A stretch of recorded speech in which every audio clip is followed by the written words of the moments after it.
Welcome back to the podcast. We have a very special guest. I've been looking forward to this conversation, Mary, for a couple of coaching calls now, where I'm like, we've got to get you on the podcast. So I'm so excited to introduce you to Mary Muroski. She's the founder and executive director of the Children's Legacy Partnership Foundation. Now, I'm going to let her tell you about the incredible work she's doing with that organization, how you got involved. First, let's start with a round of intros, and then we'll get into your biggest fundraising wins. I'm so excited to share. So welcome. Thank you so much. I'm very honored to be on this podcast, and I've listened to you for a couple of years now, and you've made a big difference. So I'm very honored to be asked. So tell us about the work that you do with your organization. I'm also curious myself how you first got involved with it. Sure. So I traveled to Uganda 16 years ago with a colleague. I had always wanted to go to Africa.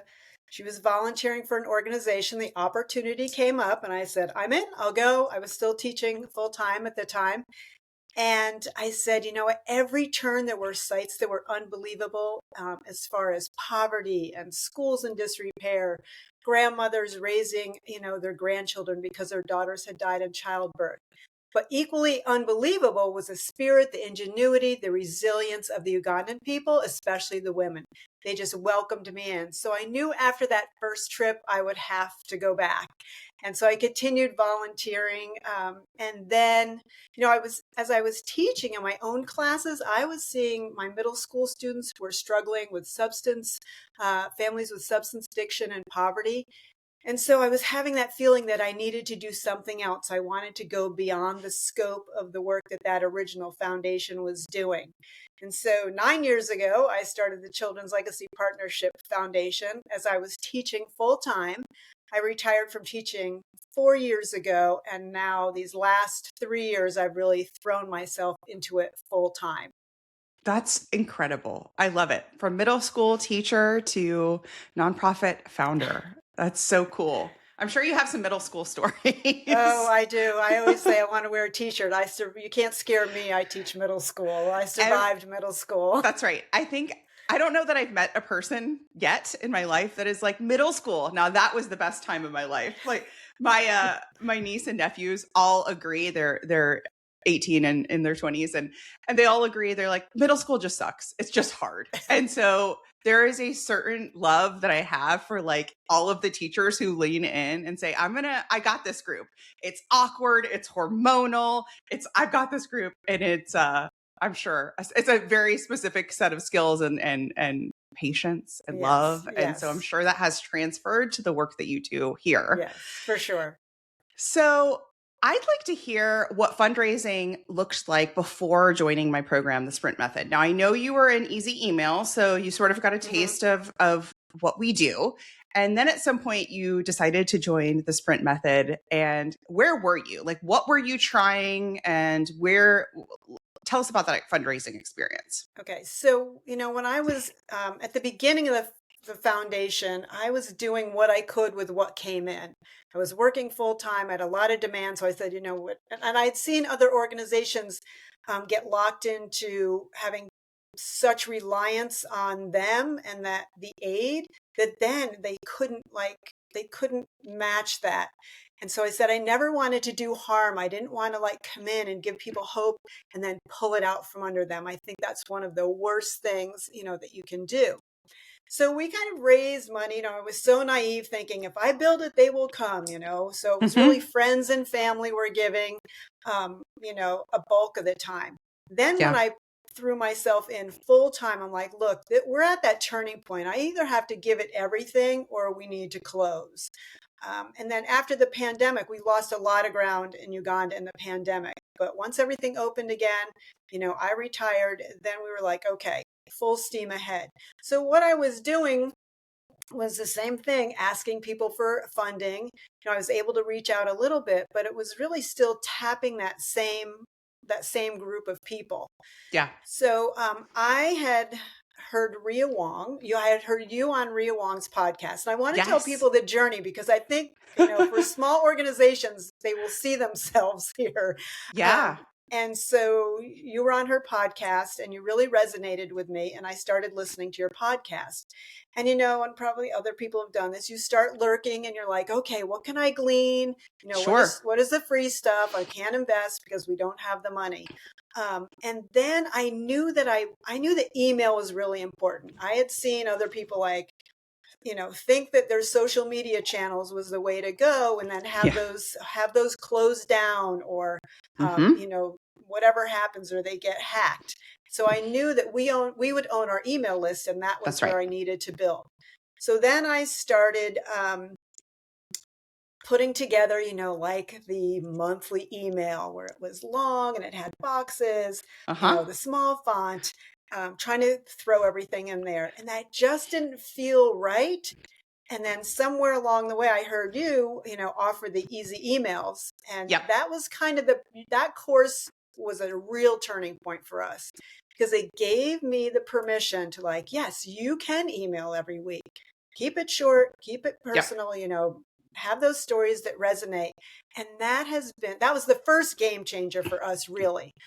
So I got to know you, I saw the platform, and then, I really created a system. So since October of 2023, I think it was, I've sent no less than one email every week. And I'm really proud that we've done that. That makes me want to cry. That's happy tears. Yeah. That's incredible. And congrats. That's amazing. Yeah. Like the level of commitment. Yeah. Yeah. And there's sometimes they're like, oh, it's Wednesday. I try to get ahead of it. Sometimes it's a Wednesday. Yeah. You're like, oh, and then, now I have that bank of emails. So there are times when, new donors, I'll just repurpose something, say, hey, here's the story about our name, and I'm going to reuse that. I don't do it a whole lot, but I need to. The other thing that I did was really maximize that weekly email content. So it's the weekly email content, but then it's also repurposed as the blog post on our website the following week. And, I use some snippets for social, and then I post it as an article on LinkedIn. So good. And then as a post on LinkedIn. I need to get a little better. We're syndicating. Yes. This is so good. It's we don't have to start every platform from scratch. It's just use this pillar piece of content, boom, syndicate it out somewhere. Yes. Yeah. And then the other thing, and this is, since I've joined the sprint method, is that maybe I just needed that permission or that kick in the pants. Because I will tell listeners, Christina is the kick in the pants that you need when you are feeling like you don't want to do it or you're stuck, whether it's the podcast, the program. So, that was the permission that you gave was there are times when you're doing a campaign that you can email more often. That was really tough for me because I'm so protective of our donors, since, everybody on that list almost are people that I know, people that have given. And so, I always wanted to be protective of that. But I will tell you, it has worked. People want you to succeed. They're behind you. So we did, 2 campaigns, and I emailed, within 2 weeks. I think I emailed 5 times that first time. But then this last one, end of the year campaign, I hit it hard. Yeah. And, it worked. It really did. And then I love hearing that. Yeah. And then my next journey was I will say, that again, I invested in that myself, not even money from the foundation for easy emails. And, but then again, I was like, okay, I took that as far as I could. And I was, a lurker. I was on your calls, the free calls, and was like, oh, I remember one time you said, you were doing some coaching, some tough coaching, and you said, what would you do if you were told that your foundation would close tomorrow if you couldn't, come up with whatever, $10,000? And I was like, I would ask anybody I could, you wouldn't let the doors close. That's always resonated with me. You were so brave to get coached. And I thought it was you, Mary. So I'm glad that I was like, I think that was Mary I coached that day. So for the listeners, this was some free coaching I did. I don't know. And so we had a group on, but you raised your hand. You're like, I'll come on, I'll get coached. And I gave you this thought experiment, which is, you will lose your 501c3. You'll lose your nonprofit status if you don't raise 10K this week or this month or something like that. I'll kind of, depending on where the organization is, I'll change the number to add, I'm adding friction, right? And I said to you, what would you do? Like, what would you do in that scenario? And you unlocked, like, I remember this, you unlocked, you go, well, I'd ask everyone. Like that, what you were saying is, Christina, that's not an option. We are never like these girls, I'm taking care of them. We are growing. This is happening. And I was like, well, where is that unlock today? Like, why do we have to put everything on the line for you to reach that level of courage? And a lot of times it's, well, I need the strategy, but it's also too, like, I need the support. It's really hard to do it alone. I need the kick in the pants coach, you know? And so I remember that coaching call and I was like, I think that was Mary. So yeah. So like, I don't think it was for another year, maybe something like that you ended up joining Sprint. Right. That investment at that time was like, it just wasn't something we could do. Sure. And, you know, we had other things that we had invested in. But then the Sprint method came and boy, that just clicked. And the reason it clicked was because those were other participants like me. I wear all the hats right now. I'm getting better. This year's going to be a shift. But, you know, I'm the founder, the director, the board president, you know, doing the marketing, doing pretty much all of it. And the other people in the club were mostly in that realm. And I felt like you really understood that. There are other things out there that are hard for me to relate to because people are talking about their problems with, you know, millions of dollars or their major gifts officer. Yes. And you're they're like, big we don't even have a development person. Right. So a lot of our sprinters are solo led or part-time, have a small team. We also have a really great several organizations that serve Africa and Uganda specifically, which is so amazing. I see y'all in the chat, like connecting, cheering each other on, really understanding that.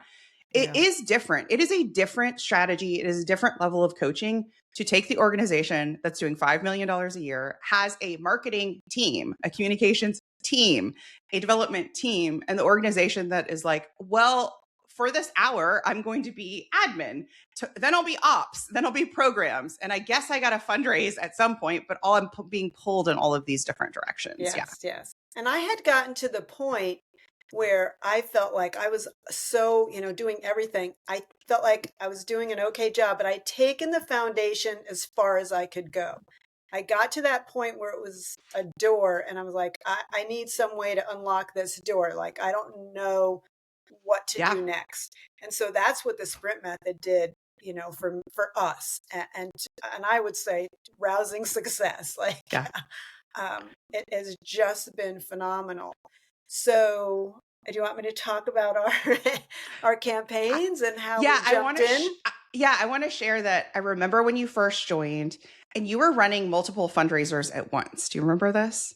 Like they were sort of, and I think that this is really common where you're trying to appeal to the market. So you're trying to go, what do donors want? Do they want this over here? Maybe they want this over here. I'll do a pop-up fundraiser over here. And so it versus drilling in to one sprint campaign, which is what we had you do with one strong story. So you had the Her Future Starts Now campaign. So walk us through one of your sprints or year end. Yeah.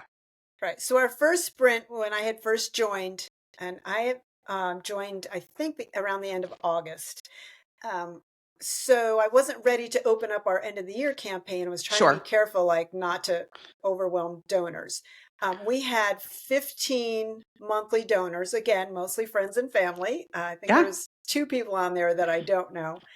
So I thought this will be the first sprint is I'm going to try, 2 weeks to increase our monthly donors. And really it was just within that email list that I had. And I did put some out on social, but it was mostly like asking those, because I have a really warm list. I only have 200 people, but we have over 55% open rate, which I think with industry standards is pretty good. That's like double. Yeah. So, and it was my first attempt using, doing more than one email. We hadn't started with GiveButter yet, and I'll talk about that in a minute. And so we had 3 new donors that joined up monthly. Now that doesn't sound like a lot right now, but percentage wise, that's pretty good. And over the lifetime of that donor, we took two people who had only given a maximum of $100 a year to $300 a year. They're giving $25 a month. And then we Yep. had a new board member who joined as a new donor. So to me, that was a win. They It's got my huge. feet wet doing a sprint. Yeah. So that was, and that gave me confidence then to move into our end of the year fundraising. So the things that we kept the same were our outreach letter, but Yeah. with the sprint method, I was able to improve the wording, put a QR code on it. So we did have a better response rate. But we started our campaign, and this was a real stretch for us to put Christina knows.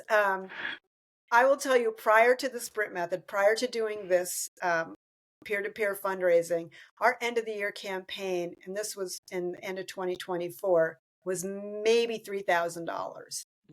So it was low. And again, we were tapping that same group over and over again. Yeah. So we set our goal at $12,000. And the reason that I did $12,000 was because that's what would fund our girls' vocational center in Uganda for the year. I remember telling you in the group, like, I need to be able to sleep at night knowing that these girls have a place to go to be safe for, the next year. So that's right. 30 girls. Narrowing the focus on a fundraising campaign has also been a game changer. People are not out there like, well, I'll just give to this or that. When you can be super clear and narrow on your focus, 100% difference. So we had 8 peer fundraisers, again, friends and family, but most of those were our monthly donors.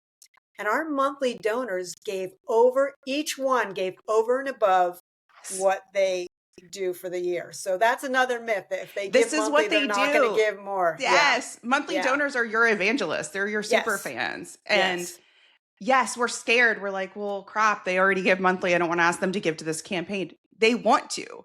They want this. I'm having goosebumps when you're like, I get to now sleep at night. I know these girls have this for a full year. They want that too. Your donors want that. They also were like, we don't want this, break in service or break in programming, or, we want to make sure these girls are taken care of. So I think so keep going.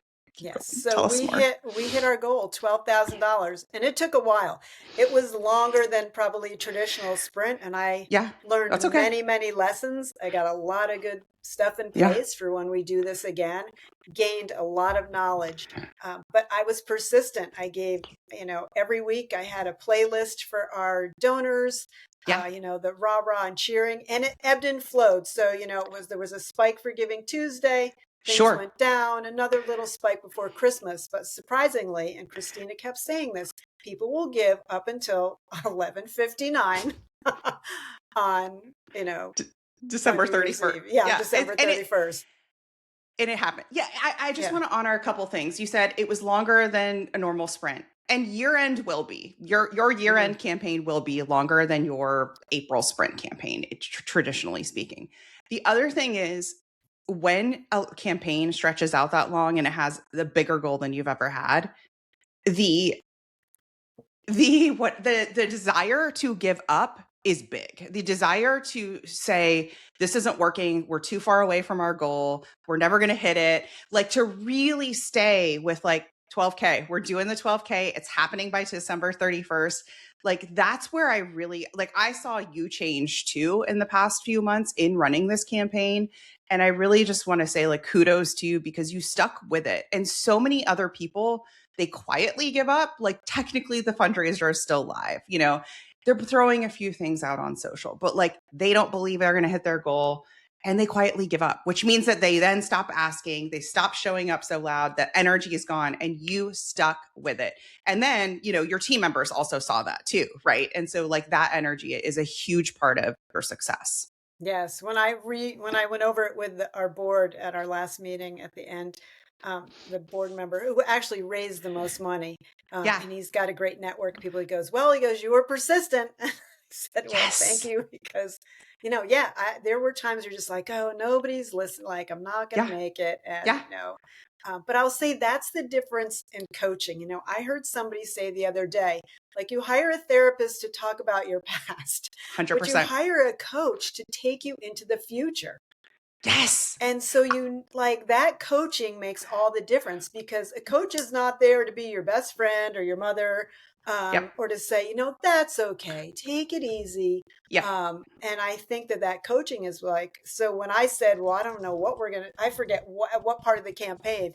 And you said, well, what are your board members doing? And so Yeah. I commiserated that, they weren't, and you said, you need to call them, you need to get That's right. on the phone. That's And right. The so, hard conversations. I remember that. yes, Let's go. yes, We're going to hold them yeah. accountable. They are board members. It is year end. It is everyone's Super Bowl season. Let's go. And you're totally right about therapy versus coaching. So therapy is like where we generally unpack our past or sometimes our present, but definitely our past. I call it like rear view.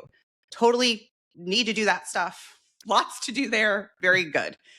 I think of coaching as one of those things that we have from age 0, if we're lucky, to about age 18. Because I think teachers, the great teachers, and I'm sure you've seen this, even athletic coaches or art teachers, like they are coaches. And something happens when we become adults that we don't really have that person in our life. In general, you have to go seek it out. Sometimes you have a mentor. But I think about like my kid. So my second child, when she took her first steps, she took them very early. So what am I? I'm on the other side of the room and I'm like, come here, come here.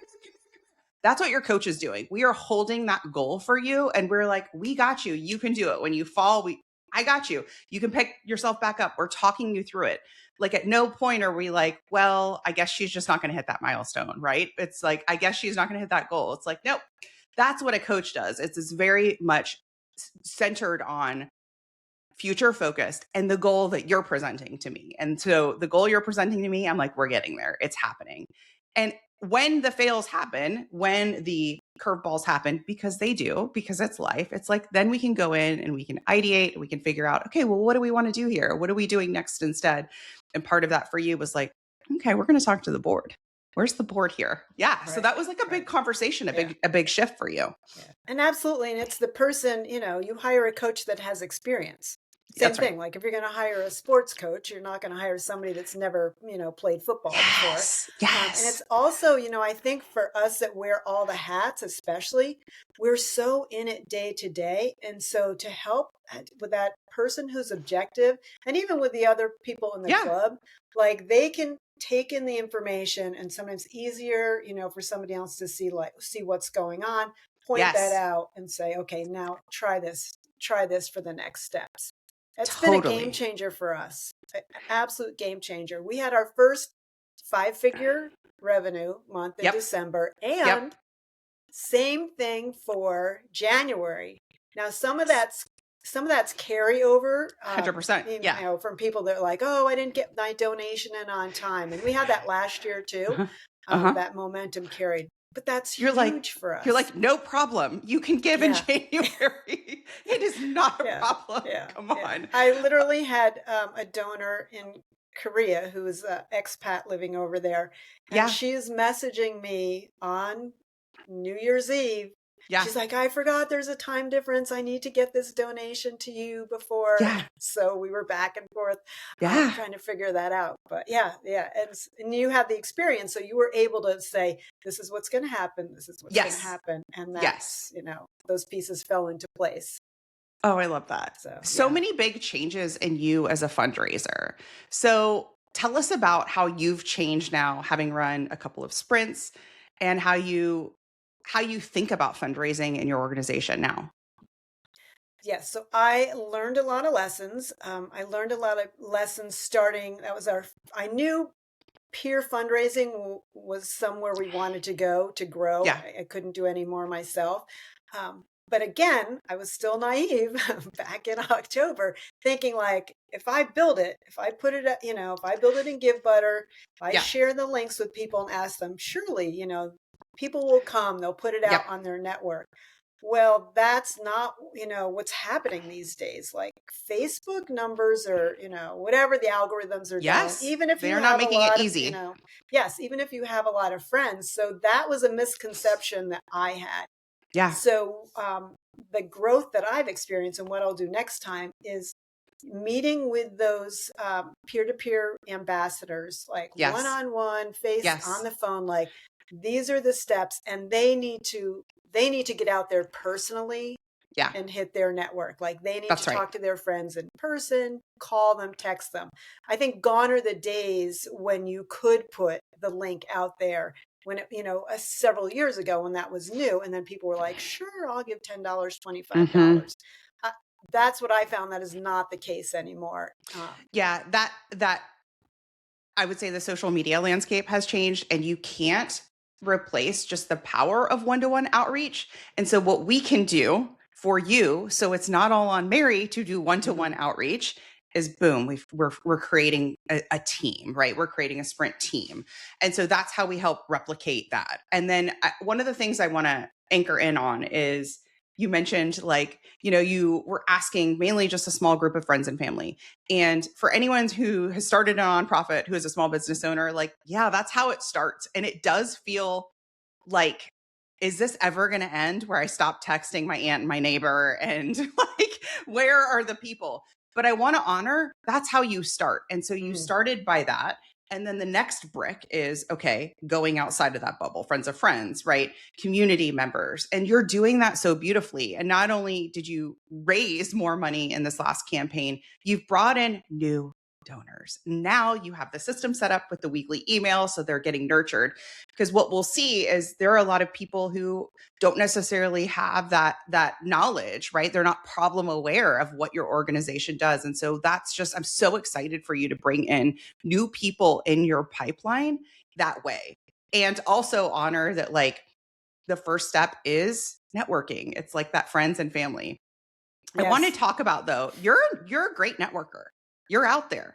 You're talking about, and it's not easy for me. Like it doesn't come naturally, but yeah, I think I might have said this to the group. Like I've joined groups, since, yes. so I just get If out you're there. just, you do, if your desire is to not rely solely on friends and family for organization to grow, which I would say like 99 out of 100, or like, yes, that's my desire, you're going to have to be in other rooms. You're going to have to do strategic networking, and you're excellent at putting yourself in other rooms. So I want to just give you kudos for that. And also, like, yeah, you're like, it doesn't necessarily come naturally, but this is the part of our organization's growth. And then it gets easier. And I know you're going to start to see it this year, is like, you're out in other rooms, you're talking, you're networking.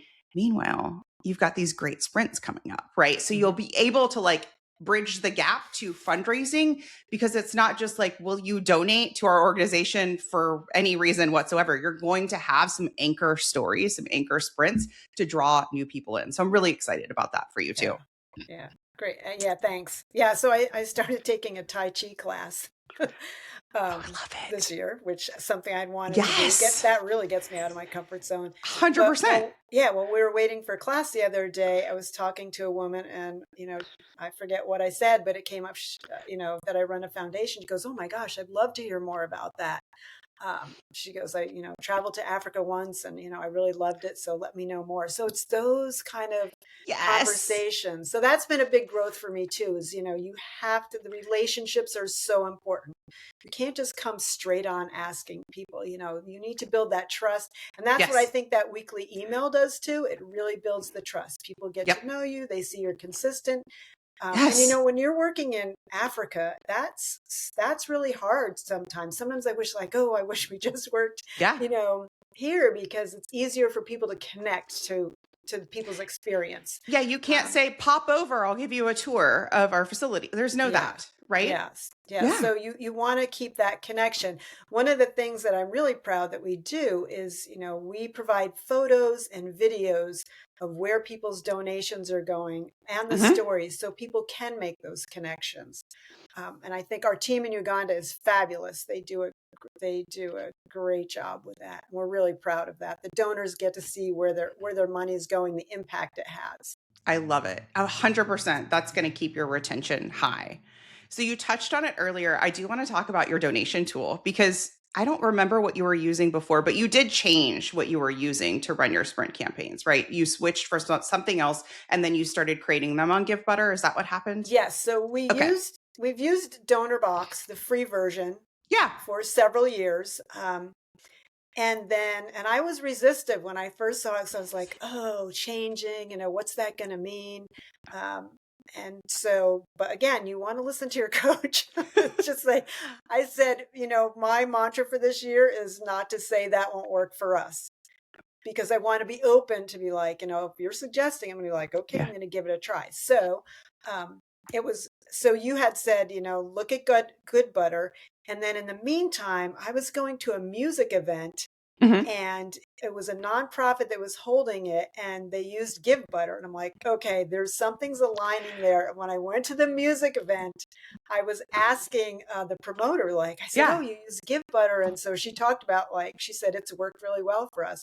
Yeah. So, and I have to say, again, right now we're using the free version. At some point, I'm pretty sure we're going to go into, the other features of the Yeah. paid version down the road. But I've been very impressed with it. Yeah. It's been easy enough for me without the tech background. I mean, I'm fairly savvy, but to figure it out, and that, the thermometer, just the layout of it, I feel like It the it ease has does been a lot of enticing. heavy lifting. Yes, yes. And the other thing, again, another game changer for this last, our end of the year campaign, was it allows you to take donations from so many different Yes. platforms. Yes. The other tool we were using, they weren't at that point. They may be now. Yeah. But it was so easy for me to set it up through GiveButter. Like, again, step by step. We had people giving through donor advised funds, Yes. ACH, PayPal, Venmo. Yeah, it was really opened it up for people. Yeah, I think there's a couple of reasons why I've said you don't have to, but our most successful sprints are on GiveButter because it's just doing a lot of heavy lifting. You've got the supporter wall. It's easy to use. I've been in so many tech tools where I'm like, I log in, I'm like, get me out of here. I'm overwhelmed. I'm stressed. I don't want to learn. This looks clunky. And so I knew the back end was good. I knew the user experience for the donors were good. And it just had it had a lot of what we need. And when we are running peer fundraisers in particular, you need your tool to not give that overwhelm to the people you're asking to be your peer fundraisers, because it needs to be like easy peasy. And so it checked a lot of boxes. So I was really happy that you liked it as well. And it's been such a great tool for you. Yes. That's really interesting that you got to like try it too for the concert. So you were on the other side, right? And yeah, and just being able to have PayPal, have Venmo, have all of these other options. I mean, this is no longer a nice to have in fundraising. It really is a non-negotiable. It's like, how easy can I check out? Even in my own business, I've been looking at, we did some updates to our checkout where I was like, okay, I need to make sure that it's Apple Pay, Google, we have all of these things because I want somebody to also pass the litmus test. Can they run a transaction from the couch, right, without getting up and grabbing their credit card? And that's what we need. That's definitely what we need for the future. I'm seeing more people ask me about accepting donor advised funds. Yes, I think DAFs are huge this year. Yeah, so we had a few of those this year. Amazing. And this year, for the first time, we had 5 individuals give, maybe more than that, but at least 5 gave over $1,000. That's huge for us. You have a major donor pipeline. And so that's what I love about sprints is it's so much data comes from it. So you got data on your recurring donors, right? You got data on all of the people outside of your network that are new people for you to really kind of roll out the red carpet for and start to connect with. You got data on the people who are leaning in and like, hi, I have capacity to give more. And also I have alignment with your cause. So it gave you new leads for your pipeline. So I think that's so exciting. Yes. As you look into what's next for your organization, walk us through your vision this year. I want to know what's next. So our vision this year is, first of all, again, I would say, as I was so new doing this, you think you're going to be able to help everybody with everything. So Yes. we've really narrowed our focus so that we are much more clear to donors on our three specific, areas, girls and women's economic empowerment, food security, and Yep. youth leadership and global citizenship. So we're really looking at those buckets and those programs. So we right now, so I joined Rotary. That was one of the things that I Great. did. First of all, because they resonated with me a couple years ago, and but now they are helping us work on a global grant, which will be pretty big this year. So it's a little scary, again, getting me out of my comfort zone.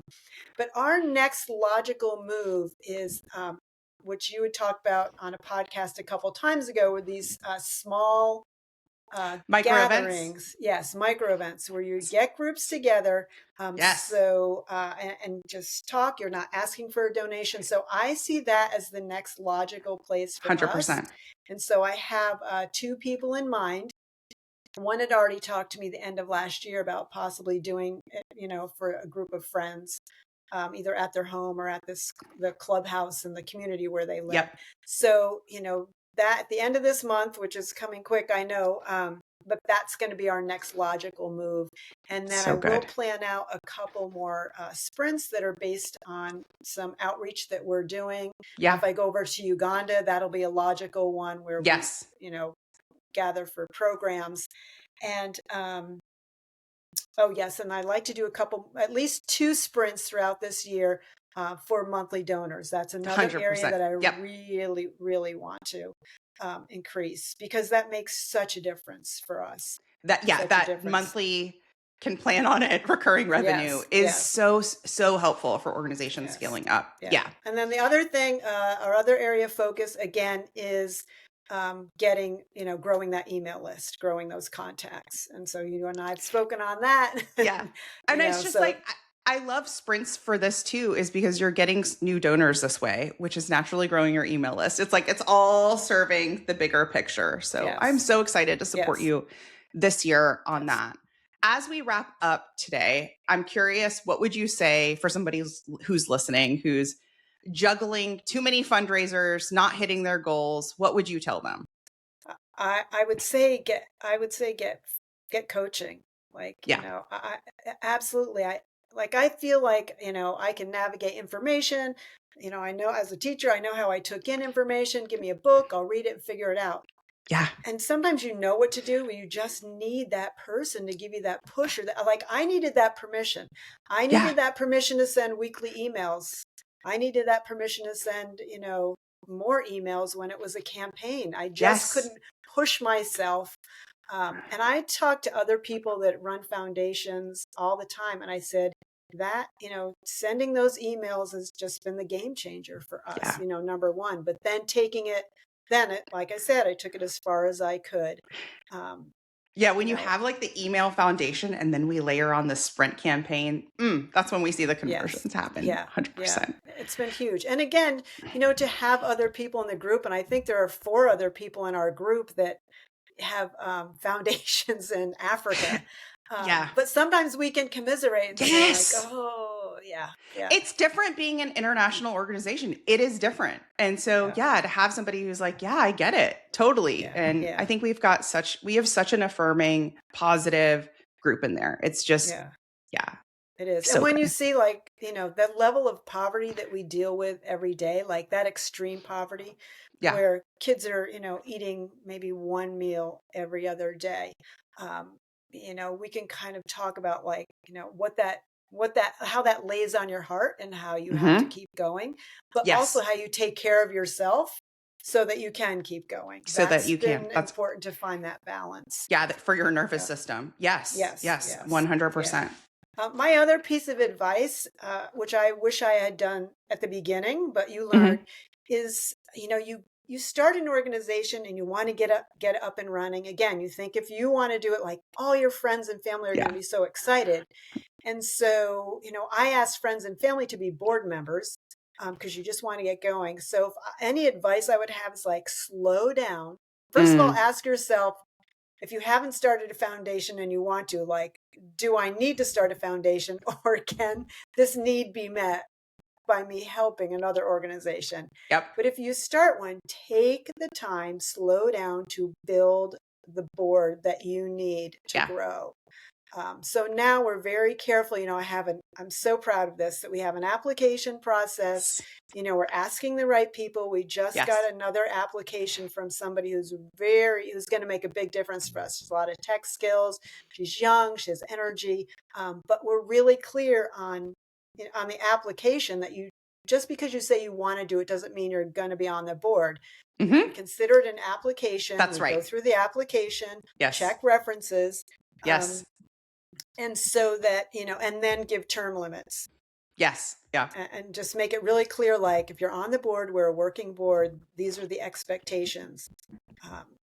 It's very, very common for newer organizations to ask their friend, their spouse, to be their board members. And as you say, that's not the best board member. So it's common to be in the spot you were at and then go, we're gonna revamp this, right? Mm-hmm. Having the application, having a board agreement, and then holding people accountable. Because sometimes people will go, I have the application, I have the board agreement. They're still not. Okay, now it's hard conversation time, which is then like, okay, come get coached. Come get coached and we'll take care of you. Yes. Yes. And we also want to build out our volunteers. Yes. But again, and it's different for us because not everybody can go to Uganda. We don't need people to go to Uganda, but we need people to help here. But coming up with like a job description, like this is what we need. This is how many hours it might take. And then if you find you've started it, but then you can't continue, just let us know. So being clear with that communication. But again, so that, I can start to give out some of the jobs to other people to make the foundation sustainable. 100%. Yeah. I'm so excited for you.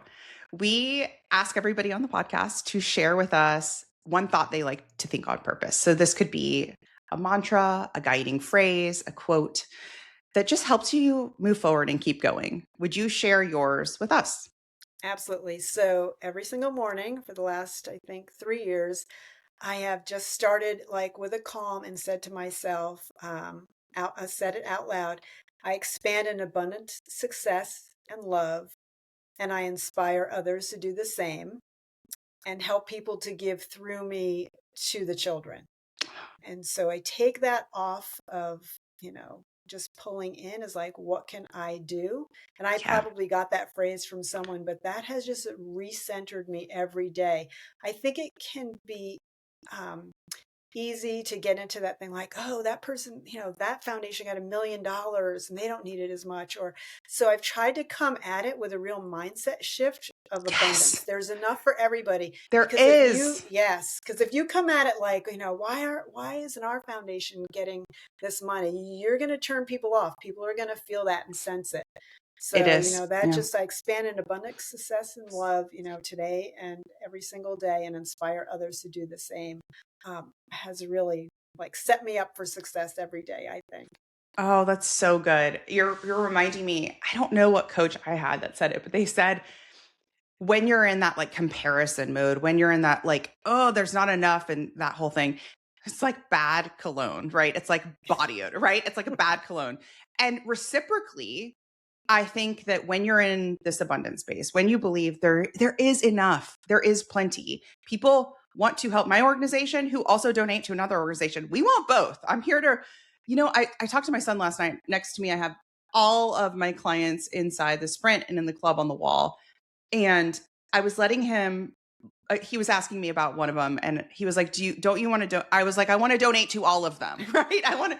And so we do, right. We can help here. We can donate there. And it's like, and so we all, if not me, it's somebody else who wants to donate. There's so much abundance in the world. And I think that draws people in the opposite way that the bad cologne does, right? I think it's magnetizing, right? And so that's what you're doing. You're drawing people in every single day. And I hate to gush on you because I don't want to embarrass you, but you have just resonated with me. I think that, and I think you do with other people that have a similar, foundation and background, and has just been a game changer.